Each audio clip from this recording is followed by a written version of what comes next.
بہت سارے لوگ ایسے ہیں جو کہتے ہیں کہ جناب ہم نے نا سارے ظاہری دلائل پر ہی فیصلہ کرنا ہے. کچھ فیصلے ضمیر کی آواز پر بھی ہوتے ہیں، کچھ فیصلے دل کی گواہیوں پر بھی ہوتے ہیں، کچھ فیصلے ایسے ہوتے ہیں جو کرنے پر روح بھی مجبور کرتی ہے. کچھ جگہیں ایسی ہوتی ہیں جہاں جسم نہیں جاتا پر عشق بندے کو گھسیٹ کر وہاں لے جاتا ہے. حیدر شاہ اس گلی کدے نہ رول دی پر ہن تے میں رول دی میں رول گئی ہاں.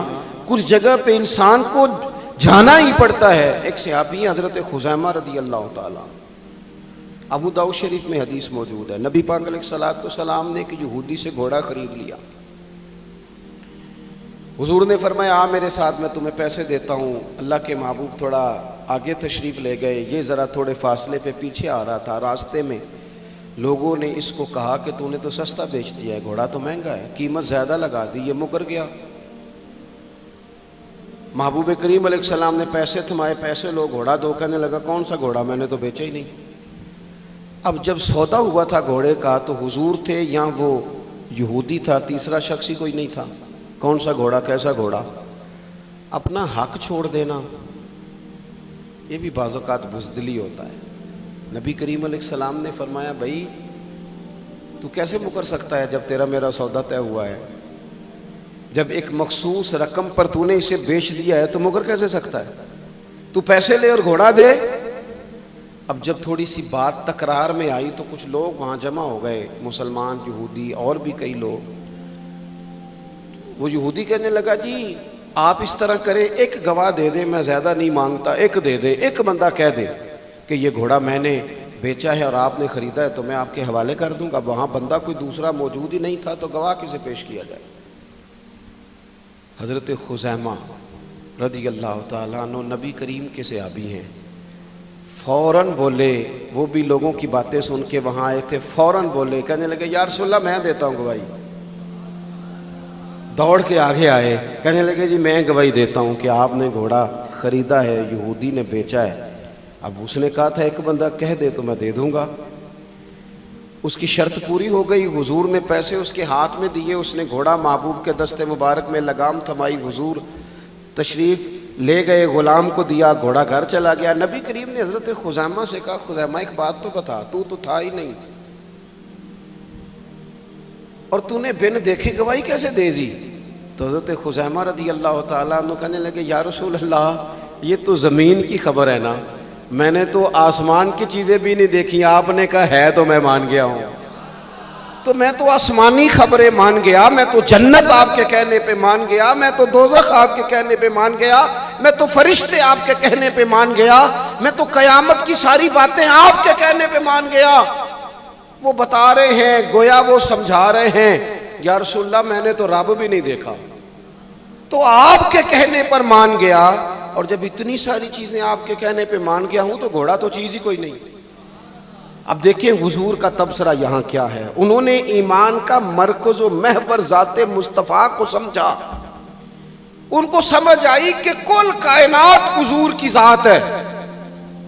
اب حضور سید عالم علیہ السلام نے اس بات کو سن کر اعلان کیا فرمایا؟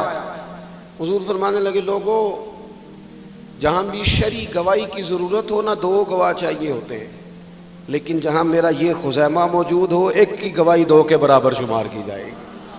اتنا بڑا اعزاز، نظریاتی طور پر اتنی زیادہ پختگی. جب تک اپنے ایمان کا مرکز اور محور ذات مصطفیٰ کو نہیں سمجھا جاتا. ایک اور بھی بات عرض کروں، کئی کام ہوتے ہیں وہ کام تو ہوتے ہیں پر خشک بڑے ہوتے ہیں. کچھ ڈیوٹیاں تو ہوتی ہیں لیکن وہ ڈیوٹیاں تھکا بڑا دیتی ہیں. کچھ سفر تو ہوتے ہیں پر وہ سفر پورے وجود کو توڑ پھوڑ کے رکھ دیتے ہیں. لیکن کچھ کام ایسے ہوتے ہیں جو بندہ بڑے ذوق سے کرتا ہے. کچھ ڈیوٹیاں ایسی ہوتی ہیں کہ بندہ کہتا ہے کبھی 2 گھنٹے اور کرنی پڑ جائے نا. کچھ سفر ایسے ہوتے ہیں کہ جس میں بندے کا دل کرتا ہے یا اللہ یہ سفر کبھی روز ملے نا. چلے نہیں سمجھ آتی تو ایک سادی سی کسی شاعر نے بات کی ہے. اس نے کہا ہے کہ دنیا دیا سفراں تو بندہ تھک بھی تو جاندا ہے نا، پر سفر مدینے دا ہر وار ہی بڑا سونا. کچھ سفر تھکاتے نہیں نا، اکتاہٹ نہیں ہوتی. کچھ چیزیں انسان ذوق سے کرتا ہے.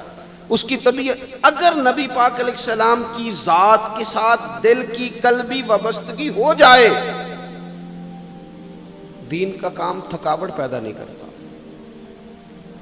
مسجد کی حاضری بوجھ نہیں بنتی، انسان کے لیے کوئی بھی خیر کا کام کرنا مشکل نہیں ہوتا، اس کا وجود ڈھل سا جاتا ہے، اس کی طبیعت اس طرح کی ہو جاتی ہے کہ جیسے سارے نور سے ہو کر آ گئے۔ شرط یہ ہے کہ کامل محبت ہو۔ آج کل ڈھیروں لوگوں کو دعویٰ ہے حضور کی محبت کا، ڈھیروں لوگوں کو، اور بالکل ٹھیک ہے، ہونا بھی چاہیے، لیکن اپنے آپ سے پوچھ لینا چاہیے اچھی طرح سے، ہمیں اچھی طرح سے غور کر لینا چاہیے کہ شہرت زیادہ پیاری ہے کہ حضور، یہ ہمیں غور کرنا چاہیے۔ ہمیں غور کر لینا چاہیے کہ دولت زیادہ پیاری ہے کہ نبی پاک علیہ الصلوۃ والسلام کی ذات۔ ہمیں غور کرنا چاہیے کہ برادری اور قبیلے کی رسمیں زیادہ پیاری ہیں یا حضور کے دین کی بات زیادہ پیاری ہے۔ ہمیں پہلے غور کر اپنی ترجیحات کا تعین کرنا چاہیے، اور پھر ہمیں اپنے دل سے یہ بھی پوچھنا چاہیے کہ تیرا فلاں دوست سے ملنے کو تو بار بار دل کرتا ہے، اہل خانہ کو، گھر والوں کو ملنے کو تو تیرا بار بار جی چاہتا ہے، کیا تیرے دل میں کبھی بیٹھے بیٹھے تڑپ اٹھتی ہے، بیٹھے بیٹھے، اور کبھی تیری آنکھیں باہر آتی ہیں کہ رب کوئی موقع بنا دے اور میں جا کے حضور کا شہر مبارک بھی دیکھا ہوں؟ اچانک دل کرتا ہے نا کسی شخص سے بات کرنے کو، تو کیا بالکل بیٹھے بیٹھے کبھی اچانک نعت سننے کو بھی دل کرتا ہے کہ نہیں؟ کبھی اچانک حضور کی سیرت کی طرف بھی توجہ بیٹھے بیٹھے چلی جاتی ہے کہ نہیں؟ دیکھیں، کوئی بندہ بھی انکار نہیں کرے گا جب کسی سے کہا جائے گا کہ مجھے حضور علیہ السلام سے بڑی محبت ہے، لیکن آپ کو کس سے محبت ہے، آپ کس سے پیار کرتے ہیں، یہ صرف آپ کو ہی پتا ہوتا ہے۔ میں کس سے محبت کرتا ہوں، میرے دل میں کس بندے کے لیے کتنی گنجائش ہے، یہ سامنے والا نہیں ماپ سکتا، یہ صرف میں ہی ماپ سکتا ہوں، جو کہ دل جو میرا ہے۔ یہ باطنی کیفیات میری ہیں۔ ہم روز نعرے لگائیں، روز زور شور سے نعرے لگائیں، لوگ سن کے کہیں کہ بڑا پیار کرتا ہے یہ حضور سے، لیکن یہ ہمیں پتا ہے ہماری قلبی واردات کیا ہے، ہمیں خبر ہے۔ دیکھیں نا، صحابہ سچے لوگ تھے، حضرت عمر رضی اللہ تعالیٰ عنہ حضور کی بارگاہ میں حاضر ہیں، تو عرض کی یا رسول اللہ صلی اللہ تعالیٰ علیہ وسلم، مجھے آپ ہر چیز سے زیادہ پیارے ہیں، لیکن حضور مجھے لگتا ہے مجھے اپنی جان آپ سے زیادہ پیاری ہے۔ سچ بولنا ہے نا، نیرا دعویٰ نہیں کرنا، بات کو کھول کر بیان کر کے واضح کر کے بیان کرنا۔ یا رسول اللہ صلی اللہ تعالیٰ علیہ وسلم، مجھے محسوس ہوتا ہے مجھے اپنی جان آپ سے زیادہ پیاری ہے، تو حضور نے ان کے دل پر ہاتھ رکھ کے فرمایا عمر ابھی ایمان نہیں مکمل ہوا۔ تو حضور کے دست پاک کا فیض آیا کہ حضرت عمر اسی وقت بول پڑے، عرض کرنے لگے حضور آپ حکم کریں، میں جان بھی قربان کرنے کو تیار ہوں۔ اپنے آپ سے بات کریں، اپنے اوپر تھوڑی توجہ دیں، دوسروں کو تبلیغ کرتے، دوسروں کو واعظ کرتے، دوسروں کو نصیحت کرتے، دوسروں کو سمجھاتے تو بڑا وقت گزر گیا۔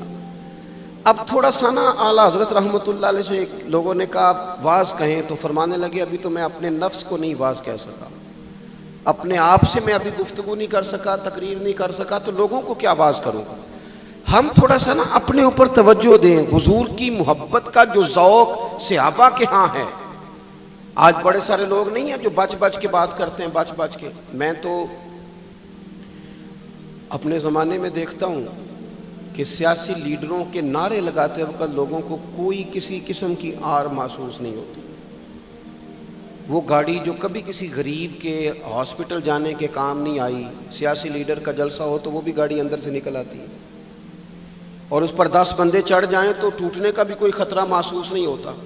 لیکن وہ لوگ جو اتنا تگڑا کر کے اپنے لیڈر کا نعرہ لگا رہے تھے، انہیں چاہیے تو نا کہ اس سے کئی 100 گنا بڑھ کے ان کی زبانوں پہ حضور کے تذکرے جاری ہوتے، اور ان کی زبانیں پوری طرح تر ہوتی درود و سلام سے۔ لیکن آپ دیکھ لیں ہم اپنی اپنی فیلڈ میں، اپنے اپنے معاملات میں کتنے زیادہ مضبوط ہیں اور کتنے زیادہ آگے ہیں، لیکن ذات رسالت معاب کے معاملے میں ہمیں وہ جوش، وہ محبت جس کا ہم اظہار کرتے ہیں، ہمیں اسے کیفیات میں لانا چاہیے۔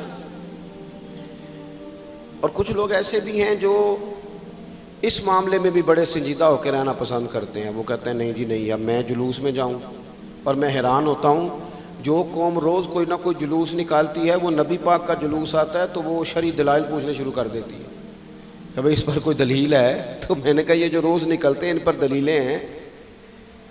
کبھی کسی نے سوال نہیں کیا، کبھی کسی شخص نے کوئی بات نہیں کی، اور یہاں لوگ دلائل کی دنیا میں اتر آتے. وارفتگی، شوق، حضور کی جو مرکزی حیثیت ہے دین میں، نبی پاک کے ساتھ قلبی رشتہ، مضبوط وارفتگی. عروہ بن مسعود ثقفی کفر کی طرف سے نہ سفیر بن کے آئے تھے حدیبیہ میں. تو جب کوئی بندہ کسی کا سفیر بن کے آتا ہے تو وہ اس کی پوری ترجمانی بھی کرتا ہے، پورے نمائندے بن کے آئے تھے. یہاں کچھ وقت انہوں نے حضور کے صحابہ کے ساتھ گزارا اور واپس گئے. تو جا کے کہنے لگے لوگوں میں سفیر آدمی ہوں، میں نے کافی ساری دنیا دیکھی ہے. سفیر جو ہوتے ہیں نا مختلف ممالک میں تعینات، وہ مختلف تہذیبوں کو دیکھتے ہیں، مختلف حکومتوں کو دیکھتے ہیں، مختلف نظریات کا مطالعہ کرتے ہیں. کہنے لگے میں مختلف قسم کے لوگوں کو دیکھ کے آیا ہوں، کیسر و کسرا کے بڑے بڑے دربار میں نے دیکھے، اور عرب کے اندر کچھ ایسے لوگ بھی تھے اس دنیا میں کہ جو اپنے آپ کو سجدہ کرواتے تھے، معاذ اللہ. کہا میں نے بڑے بڑے دربار دیکھے ہیں، لیکن میں عجیب رنگ دیکھ کے آیا ہوں رسول پاک کے غلاموں کا حضور کے ساتھ. یعنی حضور سجدہ کرنے سے منع کرتے ہیں، لباس سادہ پہنتے ہیں، کوئی بڑا تخت نہیں لگاتے، کوئی بڑا نبی پاک محل نہیں بناتے. حضور زمین پر تشریف فرما ہیں، وہیں وضو کرتے ہیں، اور کسی کو حضور رغبت بھی نہیں دیتے یہ کام کرنے کی. لیکن باوجود اس کے جو وہاں کیفیت عروہ بن مسعود نے دیکھی وہ صحیح بخاری میں موجود ہے. کہنے لگے میں عجیب نظارہ دیکھ کے آیا ہوں کہ حضور بلغم شریف اپنے ناک سے نکالتے ہیں. بلغم ماں بڑا پیار کرتی ہے نا بچے سے، تو اس کی ناک سے یا گلے سے کبھی بلغم نکل آئے تو اماں نا ایسے ایسے ادھر منہ کر کے پھینکتی ہے، ایسے کر کے پھینکتی ہے، کبھی نکالنی بھی پڑ جائے. صحیح کہہ رہا ہوں میں؟ لیکن یہ دیکھیں، اور یہ ان لوگوں کی بات ہے جو عام لوگ نہیں، یہ عروہ جمیع صحابہ کی بات کر رہے ہیں. اور یہ بندے کون ہیں؟ حضرت ابو بکر صدیق جیسے سمجھدار لوگ، حضرت عمر جیسے لاکھوں مربع میل کی حکومتیں چلانے والے لوگ، حضرت عثمان غنی کی طرح کے لوگ جو جس کاروبار میں بھی ہاتھ ڈالتے ہیں چار چاند لگا دیتے ہیں. حضرت مولا علی شیر خدا جیسے علم و حکمت اور دانائی والے لوگ یہ کیا کرتے ہیں؟ عروہ کہنے لگے کہ نبی پاک کے ناک مبارک سے بلغم نکلتی ہے تو اپنے چہروں پہ مان لیتے ہیں یار. اور یہ صحیح بخاری میں موجود ہے، وہ اپنے جسموں پہ ملتے ہیں. اور کہنے لگے جب وہ وضو کرتے ہیں نا حضور، تو وہ جو وضو کا بچا ہوا پانی ہے اس کے لیے ان کے جذبات اس طرح کے ہیں کہ لگتا ہے وہ لڑ پڑیں گے آپس میں. وہ لڑیں گے کہ یہ قطرہ مجھے چاہیے، یہ حضور کے مقدس جسم سے لگا ہوا ہے.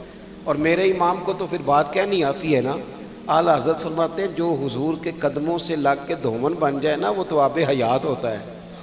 وہ پی لینے والے تو مرتے ہی نہیں وہ لوگ تو باطنی طور پر ہمیشہ زندہ رہتے ہیں. کہتے ہیں جس کے قدموں کا دھوون ہے آب حیات ہے وہ جانے مسیحا ہمارا نبی، اور جس کی دو بوند ہیں کوثر و سلسبیل ہے وہ رحمت کا دریا ہمارا نبی. عروہ کہنے لگا وہ تو لڑ پڑیں گے. اور تیسرا عروہ کہنے لگا میں نے عجیب منظر وہاں دیکھا ہے کہ حضور کوئی حکم کرتے ہیں تو ہر بندہ پہل کرتا ہے، جلدی کرتا ہے حکم ماننے، تیزی دکھاتا ہے. اور تیسرا میں نے یہ دیکھا ہے جب حضور گفتگو کرتے ہیں تو ان پر اس طرح کا روب طاری ہوتا ہے کہ وہ تو نظر بھر کے حضور کا چہرہ بھی نہیں دیکھتے. کہنے لگا یہ کیفیات میں ان لوگوں کی دیکھ کے آیا ہوں جو اپنے حبیب سے اتنی محبت کرتے ہیں. وہ کبھی بھی حضور کے دین کا جھنڈا نیچے نہیں آنے دیں گے، وہ کبھی بھی کسی کفر کی نفاق کی سازش کو آگے نہیں بڑھنے دیں گے. تو کافر تو کل بھی اس بات کا اظہار کر رہا تھا کہ ہمیں جو ڈر لگتا ہے مسلمانوں سے وہ اس بات سے لگتا ہے یہ اپنے نبی کے ساتھ بڑے جڑے ہوئے، ان کا رشتہ حضور کے ساتھ بڑا مضبوط. اور امت سوال جواب کر رہی ہے، امت ترازو لے کے بیٹھی ہے کہ اتنا علم تھا معاذ اللہ اور اتنا نہیں تھا، یہ کر سکتے تھے اور یہ نہیں کر سکتے، ان کو یہ کہنا چاہیے اور یہ نہیں کہنا چاہیے. بھئی یہ تو ہمارے بزرگ پرانا فیصلہ کر گئے. وہ کہتے ہیں بعد از خدا بزرگ توئی قصہ مختصر، اور حضور رب کے بعد سب سے بڑے ہیں، یہی مختصر قصہ ہے. تو حضور سید عالم کے ساتھ جو قلبی وابستگی ہے، نبی کریم علیہ السلام نا مدینہ شریف میں جب ہجرت کر کے تشریف لے گئے تھے تو حضرت ابو ایوب انصاری رضی اللہ تعالیٰ عنہ کے گھر میں حضور نے قیام فرمایا تھا. ہمارے پاس بہت ساری چیزیں ایسی ہوتی ہیں جن کی طلب بڑی ہوتی ہے، لیکن جب وہ حاصل ہو جاتی ہیں پھر ان کی طلب نہیں رہتی۔ ایک چیز آپ کے پاس ہمیشہ رہنے لگ جاتی ہے، پھر اس کے ادب آداب زیادہ نہیں رہتے۔ یہ ایک مزاج ہے عام آدمی۔ چلے میں اپنی بات بتاتا ہوں آپ کو۔ عام آدمی جو ہوتا ہے نا، وہ قرآن شریف کے غلاف کو بھی چومتا ہے، پھر قرآن پاک کو بھی چومتا ہے، پھر وہ بڑے احترام سے کھول کے رکھتا ہے۔ لیکن ہمارے مدارس میں جو حافظ ہوتے ہیں وہ نہیں زیادہ چومتے، ان کے پاس رہتا ہے نا ہر وقت، وہ لا کے رکھتے، ادب کرتے ہیں، کوئی بے ادبی نہیں کرتے، اللہ معاف کرے۔ لیکن جس طرح سے عام آدمی اس کو بار بار چومتا ہے یا ذوق کا اظہار کرتا ہے، دیکھیں حافظ بیچ بیچ میں سے ناراض ہونے لگ گیا مجھ سے۔ آپ ناراض نہ ہوں، لیکن چلو بات کر تو لینے دو نا، جو ٹھیک ہے وہ کر تو لینے دو۔ یہ ہوتا ہے بعض اوقات، جو چیز بالکل قریب آ جاتی ہے نا، یعنی ایک چیز آپ کا مقصود ہے اور اگر وہ مقصود مل گیا تو، وہ جو درویش نے کہا تھا نا کہ یہی بہتر ہے کہ پردوں میں وہ پردہ پوش رہے، اس کی بھی بڑی حکمتیں ہوتی ہیں، اس لیے کہ جو تڑپ، ملنے کی تڑپ کی جو لذت ہے وہ کئی دفعہ وصال کی لذت نہیں ہوتی، تو یہی بہتر ہے کہ پردوں میں وہ پردہ پوش رہے، اور وہ اگر پردے ہٹا دے تو پھر کسے ہوش رہے۔ جب آپ کو وہ چیز میسر آ جاتی ہے تو پھر اس کی قدر، اسی لیے حضرت عمر فاروق رضی اللہ تعالیٰ عنہ کا یہ طریقہ تھا کہ جب لوگ حج کر لیتے تھے نا تو فرماتے تھے حج ہو گیا، اب اپنے اپنے گھر جاؤ، زیادہ دیر نہ رہو حرم شریف میں، زیادہ دیر رہو گے تو قدر نہیں کرو، اب جاؤ۔ بڑی دلچسپ ہوتی ہیں بے ترتیب ملاقاتیں، کبھی کبھی ملنے میں ذوق زیادہ ہوتا ہے، لطف زیادہ ہوتا ہے، طمانینت زیادہ ہوتی ہے۔ حضرت ابو ایوب انصاری کہتے ہیں مجھے مقصود مل گیا، کرم ہو گیا، میں منتظر تھی، میری روح، میری نظر کے حضور میرے گھر تشریف لائیں، حضور آ گئے، کرم ہو گیا، رحمت ہو گئی۔ اب ایسا نہیں ہے کہ ان لوگوں کو مقصود مل گیا ہے تو بس بات ختم ہو گئی، اب وہ سمجھ گئے کہ میرے تو گھر آ گئے تو میرے لیے تو ساری بات ہی کھل گئی ہے۔ ان کی ادبی معرفت کا یہ عالم تھا اور نبی پاک کے ساتھ ان کی وابستگی کا یہ حال تھا کہ کہتے ہیں میں نے نا، میرے گھر کی 2 منزلیں تھیں، میں نے نچلی والی منزل حضور کے لیے چھوڑ دی تاکہ نبی کریم صلی اللہ تعالیٰ علیہ وسلم کی زیارت کے لیے لوگوں نے آنے جانا ہے تو لوگوں کے لیے آسانی رہے۔ فرماتے ہیں نیچے حضور آرام فرما ہیں اور میں اوپر والی منزل پہ تھا، جا کے چارپائی پہ لیٹ گیا۔ یہ مسلم شریف میں آپ کو ملے گا، اس کی اصل ملے گی آپ کو۔ فرماتے ہیں میں آرام سے جا کے چھت پہ لیٹ گیا، رات کا تھوڑا سا پہر گزرا تو میرے دل میں خیال آیا ابو ایوب تو اوپر ہے اور حضور نیچے ہے، پائے نظر ہوش میں آ، یہ کوئے نبی ہے، آنکھوں سے بھی چلنا یہاں بے ادبی ہے، اور امام فرماتے ہیں حرم کی زمین اور قدم رکھ کے چلنا، ارے سر کا موقع ہے او جانے والے۔ کہا حضور نیچے؟ فرماتے ہیں ساری رات میں ایک دیوار کے ساتھ پیچھے ہو کے بیٹھا رہا، ساری رات یہ سوچتا تھا کہیں میں وہاں نہ چل دوں جہاں حضور آرام فرما ہو، میرے قدم نہ آ جائے۔ میں تڑپتا رہا، مقصود پاس آ گیا ہے، وہ چیز حاصل ہو گئی ہے، لیکن اس کی تڑپ میں اضافہ ہوا ہے، احترام بڑا ہے، یعنی اب سوچ رہے ہیں کہ میں ان کا ادب کیسے کروں، ان سے محبت کیسے کروں، کس اعزاز سے انہیں بٹھاؤں۔ فرماتے ہیں کہ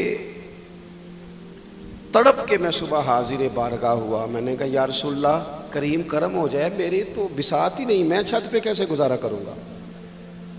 تو حضور فرمانے لگے میرے پاس تو لوگوں نے آنے جانا ہے، میں تو نیچے ذرا آسانی محسوس کرتا ہوں، یہی ٹھیک۔ یا رسول اللہ آپ کی بات ٹھیک ہے، پر کریم اگر کرم ہو جائے نا تو مہربانی ہوگی۔ اللہ کے رسول نے جب نظر مبارک اٹھا کے حضرت ابو ایوب انصاری کا چہرہ دیکھا نا، خیال آیا مسلمان نیک و بد پہچان جاتے ہیں اور محمد تو آدمی کے دل کی باتیں جان جاتے ہیں صلی اللہ تعالی علیہ وسلم۔ حضور نے جب نظر فرمائی اور ان کی آنکھوں میں چمکتے ہوئے آنسو دیکھے تو حضور فرمانے لگے میں سمجھ گیا ہوں تو نہ اوپر رہ پائے گا نہ سو پائے گا، تو بچے لے کے نیچے آ جا، میں ہی اوپر چلا جاتا ہوں۔ صحابہ کی وہ جو خاص قلبی کیفیات ہیں رسول پاک کے ساتھ، میرے سنگیوں دیکھو میلاد شریف کا جو جھنڈا ہے وہ بھی میلاد شریف کا ہی ہے، وہ میلاد کا جھنڈا. ایسا نہ ہو کہ میلاد کا جھنڈا کسی گلی میں پڑا ہوا نظر آئے, میلاد پہ چھپنے والا اشتہار پوسٹر کسی جگہ گرا ہوا نظر آئے. یہ جو لنگر شریف ہے نا, تبرک کے چاول, یہ حضور کے میلاد سے وابستہ ہیں. یہ گلیوں میں بکھرے ہوئے نظر نہ آئے. اس طرح کی کیفیات نہ ہو کہ محسوس ہو کہ جناب یہ تو احترام والے لوگ ہیں, یہ لوگ تو حضور کی محبت کی بات کرتے ہیں. محبوب کی نسبتوں کا احترام بھی محبت ہی کا ایک پہلو ہوتا ہے, خاص بارفتگی نبی پاک کی ذات کے ساتھ خاص. اور پھر ان لوگوں نے نا ان چیزوں کو بھی چھیڑا جن کی شریعت میں گنجائش تھی. شریعت کے دو حکم ہیں, ایک عزیمت ہے, ایک رخصت ہے. ایک یہ ہے کہ اگر حالات بڑے سخت ہیں, بڑے گڑبڑ ہیں, تو آپ تھوڑی دیر کے لیے سائڈ پہ ہو جائیں, رخصت ہے, اجازت ہے. اور ایک یہ ہے کہ آپ ڈٹ جائیں نا حالات کے سامنے, پھر اللہ مددگار ہے. ایک یہ ہے کہ گنجائش ہے, گنجائش ہے, اور ایک یہ ہے کہ دل نہیں میرا مانتا, میں گنجائش کا کیا کروں, میری طبیعت نہیں مانتی. چلیں ایک بات اور کھول دیتے. ایک ہوتا ہے حکم, ایک ہوتی ہے رضا. ان دونوں میں فرق ہوتا ہے. وہ جی میں نے حضرت صاحب سے کہا جی مجھے اجازت ہے میں جاؤں, انہوں نے کہا جاؤ میں چھٹی لے کے آیا ہوں. بھائی آپ نے چھٹی مانگی تھی, حضرت نے دے دی, استاد جی نے دے دی, یہ تو حکم ہے. لیکن تمہیں بھانپنا چاہیے تھا نا ان کی مرضی کیا ہے, ان کی رضا کیا ہے. رضا تو اس طرح کی ہوتی ہے کہ مکتب عشق کا دستور نرالا دیکھا, اس کو چھٹی نہ ملی جس نے سبق یاد کیا. میرا ایک دیہاتی ماحول سے تعلق ہے. ہمارے سرکاری اسکولوں میں نا ایک مانیٹر بنا دیتے تھے, جو بچہ لائق ہوتا تھا نا وہ وہ مانیٹر بن جاتا تھا. حالانکہ لائق ہوتا تھا, سیانا ہوتا تھا, لیکن مانیٹر بن کے نا اس کی ذمہ داری بڑھ جاتی تھی. پھر اس کو کنجیاں ہی مل جاتی تھی, اسی نے سب سے پہلے آنا ہے, اس نے سب سے بعد میں جانا ہے, ہر چیز اس کے سپرد. پیار جو زیادہ کریں ان کی ذمہ داریاں بھی زیادہ ہوتی ہیں. یہ کیا بات ہوئی کہ میری محبت زیادہ ہے تو میں مسجد میں غیر حاضر ہوں, میں حضور کا میلاد شریف زیادہ مناتا ہوں تو میں نے سنت شریعت کو اپنایا ہی نہیں. محبت مجھے حضور سے زیادہ ہے, لیکن حضور نے جو حقوق العباد ادا کرنے کا سبق پڑھایا ہے اس پر میری توجہ ہی نہیں. بھئی اگر آپ کا پیار زیادہ ہے تو پھر آپ کی ذمہ داری بھی زیادہ ہے, پھر آپ کو زیادہ حساس ہونا چاہیے. نبی کریم صلی اللہ تعالی علیہ وسلم نے ایک قانون دیا ہے کہ لا یکلف اللہ نفسا الا وسعها. رب فرماتا ہے جو بوجھ کوئی اٹھا نہ سکے ہم اس پر وہ بوجھ نہیں ڈالتے. اللہ کے راستے میں آپ نے خرچ کرنا ہے تو اگر آپ کی جیب اجازت دیتی ہے تو خرچ کرے, نہیں دیتی تو نہ کرے. شریعت اسلامیہ نفلی صدقات کے معاملے میں انسان کو مجبور نہیں کرتی. اسی طرح محبت کا معاملہ ہے, خدمت کا معاملہ ہے. لیکن صحابہ بعض وہ کام بھی کرتے تھے جو شرعی طور پر ان پر ضروری نہیں تھے, اور جب کرتے تھے تو کیوں کرتے تھے؟ محبت مجبور کرتی تھی, پیار مجبور کرتا تھا.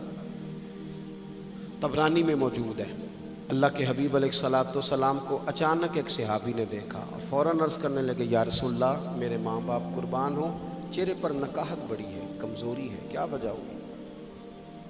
تو حضور نے ایک ٹھنڈی آہ بھری اور فرمایا میں نے کئی دنوں سے کھانا نہیں کھایا, کھجور اور پانی پر گزارا ہے. میٹھا کھانا بھی سنت ہے لیکن فاقہ کرنا بھی سنت ہے. اپنی مرضی کی سنت ادا کر لینا یہ تو بڑا آسان کام ہے, لیکن میرے بھائی شریعت اسلامیہ میں جو چیز غالب رہی ہے اس پر بھی کبھی کبھی ذوق کرے. اور پھر حضور کا جو فقر ہے اختیاری ہے, نبی پاک نے مانگ کے غریبی لی ہے اللہ تعالیٰ سے کہ یا اللہ ایک وقت روٹی دے ایک وقت فاقہ دے. تو نبی کریم علیہ السلام نے فرمایا کہ میں نے کھانا نہیں کھایا, کھجور پانی پہ گزارا ہے کئی دنوں سے. اب اس صحابی کو حکم تو دین کا یہی ہے نا کہ اگر گھر میں کچھ ہے تو لے آؤ, ورنہ شریعت پابند تو نہیں کرتی. تو وہ پہلے اپنے گھر گئے, جا کے پوچھا کوئی چیز ہے؟ گھر والوں نے کہا کوئی نہیں. پھر وہ پڑوسیوں کے گھر میں گئے, کوئی کھانے کی چیز ہے؟ کوئی نہیں. رشتہ داروں سے محلے داروں سے پوچھا, کوئی نہیں. چپ کر کے نہیں بیٹھے, ایک یہودی کے باغ میں گئے, کہنے لگے یار کوئی مزدوری مل جائے گی؟ وہ سجنا یار مناؤن دی خاطر اساں کی بھیس بٹائے, کوئی مزدوری ملے گی؟ اس نے کہا گرمی بڑی سخت ہے، پانی کنویں کا نیچے چلا گیا، ایک ڈول پانی کا اگر نکال سکتے ہو تو ایک کھجور دوں گا۔ فرمانے لگے منظور ہے۔ کہتے میں نے اپنے کندھے سے چادر اتار کے بچھا لی، ایک ڈول پانی کا نکالتا، ایک کھجور ملتی، وہ میں اس کپڑے میں ڈالتا جاتا، چادر میں ڈالتا جاتا۔ جب ذرا میری چادر بھر گئی کھجوروں سے، میں نے اسے سمیٹا، لے جا کے حضور کی بارگاہ میں پیش کیا۔ محبوب وہیں بیٹھے تھے۔ کہتے حضور نے میرا پسینے سے شرابور وجود دیکھا اور میرے چھالوں سے بھرے ہوئے ہاتھ دیکھے اور میری تھکے تھکے وجود کو دیکھا، تو کریم نے ایک کھجور اٹھائی اور اٹھا کے منہ میں رکھی۔ حضور فرمانے لگے کس نے تجھے مجبور کیا یہ کام کرنے پہ؟ اس کی مجبوری تو کوئی نہیں نا، کس نے تجھے مجبور کیا؟ تو کہتے ہیں دو آنسو میرے بھی چھلک پڑے۔ میں نے عرض کی حضور ہمیں کوئی مجبور کر سکتا ہے؟ ہمیں آپ کی محبت نہیں مجبور کیا، حضور یہ محبت ہے جس نے مجبور کیا۔ یا رسول اللہ، کائنات کی ہر چیز سے بڑھ کر آپ سے پیار ہے۔ یہ غریب آدمی، سادے لوگ ہیں، یہ بہت مہنگے تحائف لانے کی ظاہری پوزیشن میں نہیں ہیں، لیکن دیکھو نا اظہار محبت کے معاملے میں کتنا بڑا دل رکھتے ہیں۔ یا رسول اللہ صلی اللہ تعالی علیہ وسلم، آقا محبت نے مجبور کیا۔ وہاں انعام نہیں ملا، ظاہری طور پر جو انعام ہوتے ہیں وہ نہیں، اس کا نہیں حضور نے اعلان کیا۔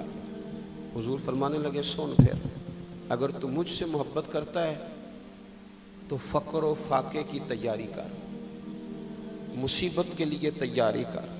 اگر جو مجھ سے محبت کرتا ہے اس کی طرف تو مصیبتیں دوڑ کے آیا کرتی، پھر تو تیاری رکھ، پھر تو سہنا سیکھ، پھر دل بڑا کر، کشادہ کر، پھر دیکھ تجھے آزمائشیں آئیں گی، زخم پہ زخم کھا کے جی، خونے جگر کے گھونٹ پی، آہ نہ کر اب لبوں کو سی، یہ عشق ہے کوئی دل لگی نہیں۔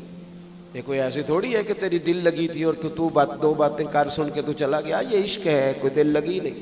تو حضور کو جس انداز میں صحابہ نے چاہا، جس طرح انہوں نے نبی پاک سے محبت کی، اپنی ساری توجہات کا مرکز ذات رسالت کو بنایا، حضور کی رضا کو ہر معاملے میں مقدم جانا، ہماری ذمہ داریاں ہیں کہ ہم بھی اپنے محبوب کے لیے اپنے جذبات کو کشادہ کریں، اپنے دل میں وہ ساری باتیں پیدا کریں جس کی بنیاد پر ہمارا بھی ایمانی رشتہ نبی کریم سے مضبوط ہو سکے۔ بات ختم کرنے لگا ہوں۔ دیکھو جس کو حضور سے پیار ہوگا نا، اسے نبی پاک کے صحابہ سے بھی پیار ہوگا، اور جسے حضور سے محبت ہے اسے اولاد رسول سے بھی محبت ہے، اور جسے حضور سے محبت ہے اسے امت رسول سے بھی محبت ہے۔ میں اور آپ بڑے آرام سے اپنے اپنے گھروں میں بیٹھے، لیکن 2 مہینے ہونے کو ہیں، سیلاب والے اپنی بیٹیاں لے کے جھونپڑیوں میں بیٹھے سڑکوں میں۔ 4 دن خبریں زیادہ تھیں اخبارات میں، تو ہمیں بھی تھوڑا احساس زیادہ تھا، کیونکہ اب خبریں مدھم ہو گئی ہیں تو ہماری طبیعتیں بھی مدھم ہو گئی ہیں۔ ہم تو چلتے ہیں کہ آج کل ٹرینڈ کیا ہے، وائرل کیا چیز ہے، اس کے مطابق ہم بھی اپنا ٹرینڈ چینج کر لیتے ہیں۔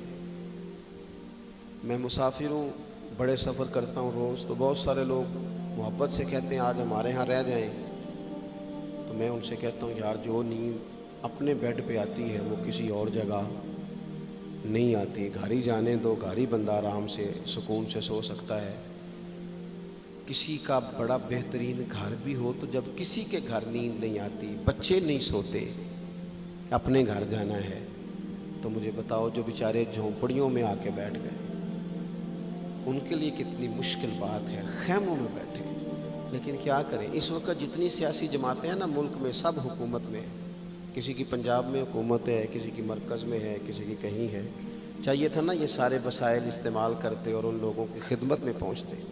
ہمیں اپنے دل کشادہ کرنے چاہیے حضور کی امت کے لیے۔ میلاد شریف کی جہاں جہاں بھی محفل ہو نا، کوشش کریں غربا کو بٹھا کے اچھے طریقے سے روٹی کھلائی جائے، ان کا اکرام کیا جائے، اس لیے کہ یہ نبی پاک کی امت ہے، ان سے پیار کیا جائے۔ اور دیکھو حضور سے پیار ہے تو امت سے پیار ہے، تو پھر ہمیں حضور کی شریعت سے بھی پیار ہونا چاہیے نا۔ ہمیں ہر جگہ مقدم کرنا چاہیے دین کو، اگر کل 10ویں 40ویں جنازے پہ ہم دین کی بات کرتے ہیں تو پھر ہمیں نکاح ولیمے اور عقیقے والے دن بھی دین کی بات ہی کرنی چاہیے، وہاں بھی ہمیں ترجیح دین ہی کو دینی چاہیے۔ یہ کیا بات ہوئی کہ جب غم آئے تو رخ اللہ رسول کی طرف ہو گیا، اور جب خوشیاں ملی تو پھر سارے شیطانی کام شروع کر دیے۔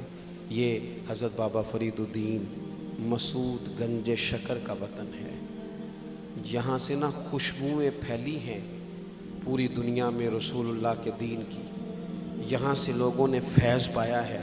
اور سنگیو، یہاں آ کے وقت گزارنے والے محبوب الہی بن جایا کرتے ہیں۔ آپ محسوس کریں کہ یہ دھرتی کتنی کو زرخیز ہوگی، یا رنگ کتنا کو بڑا ہوگا۔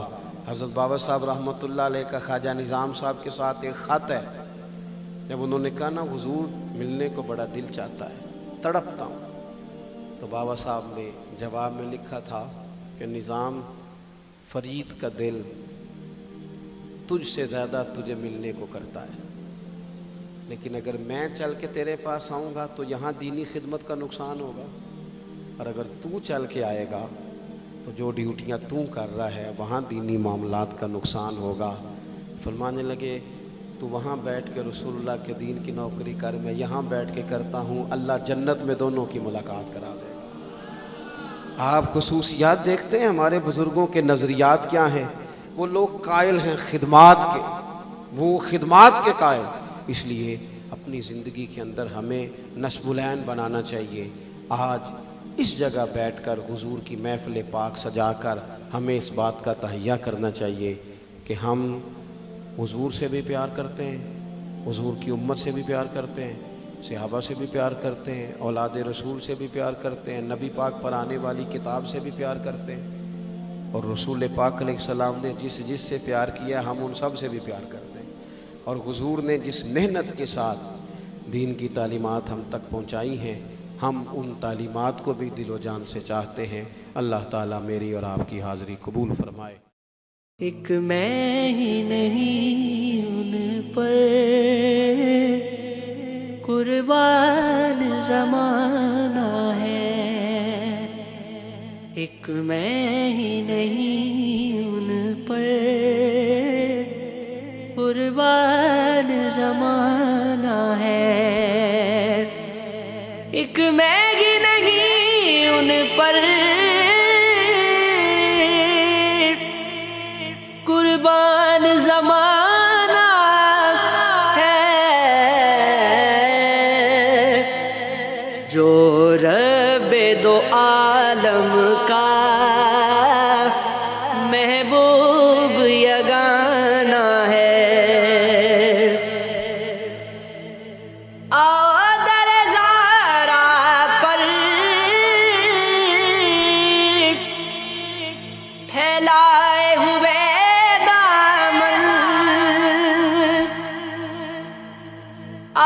در زارا پر پھیلائے ہوئے دامن، ہے نسل کریموں کی لجپال گھرانہ ہے، نسل کریموں کی لجپال گھرانہ ہے، عزت سے نہ مر جائے